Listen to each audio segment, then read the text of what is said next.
The NFL coaching carousel is spinning at full speed, and the carnage has been swift and brutal.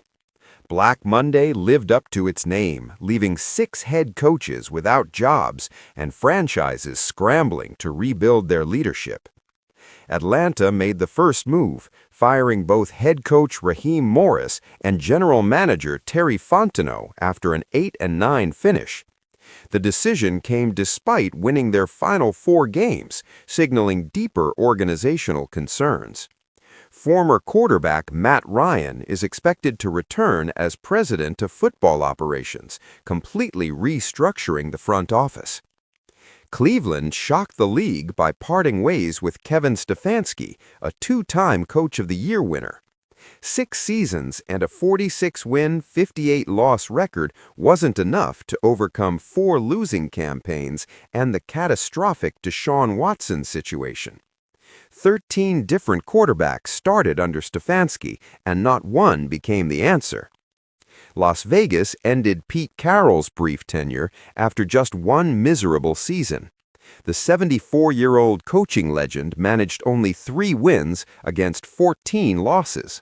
The trade for quarterback Geno Smith flopped. Coordinators were fired mid-season, and disputes with star pass rusher Max Crosby exposed deeper dysfunction. Carroll couldn't fix what's broken at ownership level. Arizona cut ties with Jonathan Gannon after 3 straight losing seasons and a 15-win, 36-loss record. Despite drafting heavily on defense, including 17 of 28 picks, the unit remained bottom tier. The Cardinals showed no meaningful improvement under his leadership. New York dismissed Brian Daboll despite winning Coach of the Year in his debut season. After leading the Giants to the playoffs, things unraveled quickly.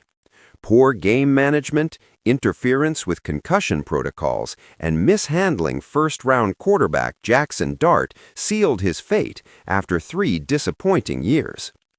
Tennessee pulled the plug on Brian Callahan after barely more than a season. His 4 wins and 19 losses tell part of the story, but his sideline explosions at quarterback Will Levis and public criticism of officials revealed a coach overwhelmed by the moment. Number 1 pick Cam Ward showed little progress under his supposed offensive expertise. Meanwhile, some coaches breathe easier. Indianapolis retained Shane Steichen and general manager Chris Ballard. Cincinnati announced Zach Taylor and Duke Tobin are returning. Miami's Mike McDaniel appears safe despite missing the playoffs, though questions about his control of the locker room persist. The hot seat remains scorching for others. Baltimore's John Harbaugh faces scrutiny after a mediocre season, despite having 2-time MVP Lamar Jackson.